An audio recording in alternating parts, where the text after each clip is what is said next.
Alright, I thought I would give the name of the game for communism versus free markets and the culture war and politics and stuff like that. So, as one might know, the minimum wage keeps increasing in places and so on,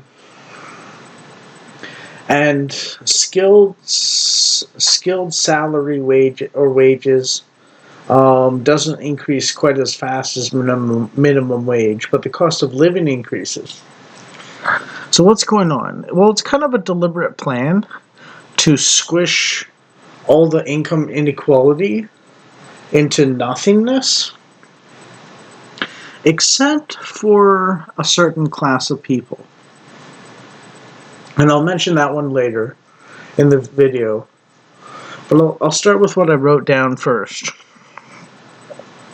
So someone said you could do backbreaking work for like $1 or $2 more an hour, or you could flip burgers for $1 or $2 less an hour. Well, what's their solution to keep you working at the skilled job? It's to raise the cost of living so that the $1 or $2 an hour extra is life-saving. It's all part of the plan to bring about total income inequality. It's just communism in slow motion. Now, one might think the best solution is to leave, and I would kind of agree in a way.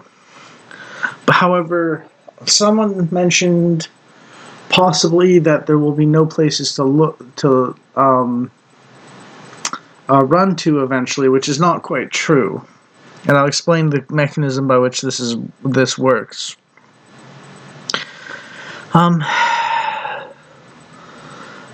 there's nobody left to hold the system up, the system falls apart, and the parasites shrivel. Well, basically, they get their communism and become so stupid because the smart people leave, they don't know any other way, except the investors, stockholders, financiers, the people with property assets that scale with inflation. They rule like kings. Now, you might think that you'll run out of places to go if you run away from communism, but that's not necessarily true. There will always be stupid idiot demographics voting for communism, but there will also always be smarter people who fled from it holding the line in their territories and having better lives until this obviously superior wealth system embarrasses the communist systems into collapsing and reverting back to free markets. That's why it was so important for the USA to vote for Trump. Because everyone can see the USA gaining power and wealth while also being the guarantee of peace and stability and freedom, militarily if necessary, in the world. It's doing it by doing the opposite of what their own governments are doing in the West. And that's why the globalists did all their stuff on every Western nation at the same time. Which is why I was for the Russians in Afghanistan debacles embarrassing Biden, which is why I supported Russia winning the war in Ukraine, specifically just to embarrass Biden to the point Trump will be voted into office for this purpose.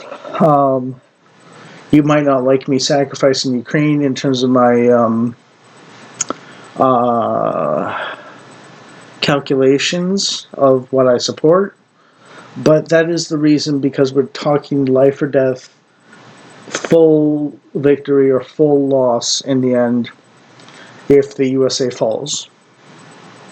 And any means necessary to get one massive country started, one massive power started on containment and rollback of the communist systems from a free market powerhouse and castle on a hill is all we need to cascade into more and more free markets and liberty and strong militaries and national pride and protected culture of our own in our own borders and so on. One example of how to do it right for running the country that's powerful. Now, it's also the reasons why lefties hate free speech and open communication of ideas and concepts and stable language. Because if you can see another country doing well by doing the opposite of your own country, you're not going to vote for the people that are doing the things in your own country that are opposite to what's working in the other country. It's the reason, if you're ignorant and confused, though, they can keep a communist grift going as the dominant regime longer. That's like what the Soviet Union and China are doing in a sense. Although China's gotten a little bit extra going for it compared to the Soviet Union. This is why the investors, stockholders, and financiers did neoliberalism to begin with. It's why I spurg about calling it free markets, not capitalism, since these groups of people cling to the term capitalism for themselves. It's also why they're so terrified of Russia, because Russia refuses to go communist and is embarrassing them. And why Trump is squeezing them as an ally, embarrassing them into collapsing the leftist regimes in the West. It's also why China hasn't collapsed yet, and why they have a great firewall of China. But you take a population rising in average quality of life because they stole the world's manufacturing, and you cut it off or starve it of energy development, quality of life stops improving. It even degrades. The internet still has some leaks through the firewall, and if Europe and North America get better, and China keeps getting worse again, then eventually China will collapse. And the communist regime will be taken out. And also, this could work for Putin as well, because he's actually less free market than America. So he's got less potential in a sense, but for now he's a useful idiot for squeezing the leftism out of the Europeans and Canadians through just embarrassing them with superior military power and scaring the population into forcing industrialization again and military strength, which, if they manage to pull it off while being communist-minded, the West, it'll burn them out. It'll burn them out, and the regimes will collapse anyways. But they're also obsessed about being green, which is against industrialization, and they're not about protecting their borders, so that militarization thing doesn't really work either. And they've declared their loyalty to those two things, and they've declared their loyalty to the other two things, and their inability to provide any promises on either of them is going to collapse their support from both angles, basically. And there'll be splinter groups of leftists who are even more hardcore, but they'll split the vote on the left, and the right will unify around these industrialization and remilitarization and protecting borders and getting good jobs in manufacturing again, and which is what the USA is doing as an example, because they want to get rich and safe and free and stuff.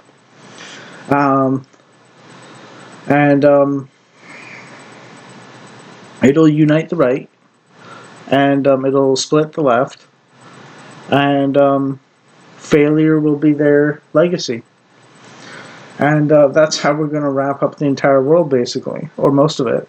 Most of the world that matters, at least. Maybe not all the world that matters, but most of it.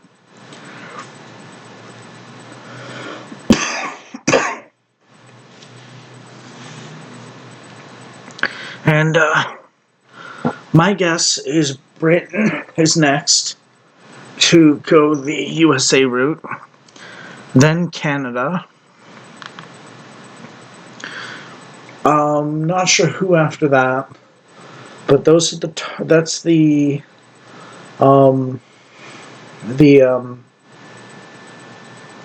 dominoes falling in favor of free markets again, and liberty, morality, wealth, and safety.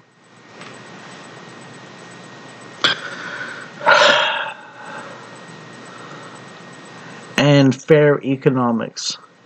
Not communism, not income equality, but actual merit based profit.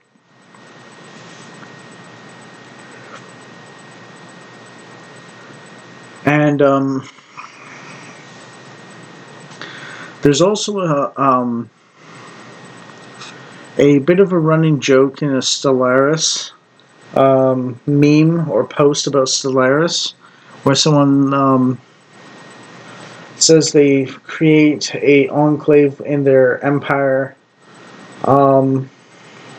exclusively for a race of industrially incompetent, high housing requirements, so lots of population. They don't work really good, and they have a lot of kids. Um, and they're extremely aggressive um, species or race in Stellaris, and then they allow them and encourage them to immigrate into their allied nations to collapse empires that are bigger than them, that aren't necessarily directly against them. And the person basically says he calls it the Israel strategy, which is a knock on the whole concept of Jews um, supporting mass immigration and so on. Which there's some against it, some for it, you know. Now, I came up with the Uno reverse Israel strategy, where basically we take in the immigrants, we get them hooked on welfare and learn dependency and helplessness and so on, and we let them have kids, and then we kick them out of the country and send them back home with all these developed bad habits and dysfunctions, thereby collapsing the economies and societies of the home nations that invaded us in the first place. Um, yeah. I can be really nasty if I want to be. Like, it's it's some serious hard power politics in a sense that I'm talking about here. And I think it's going to happen, actually. So, yeah, that's what to watch out for. And the name of the game, as far as I can tell. Yeah.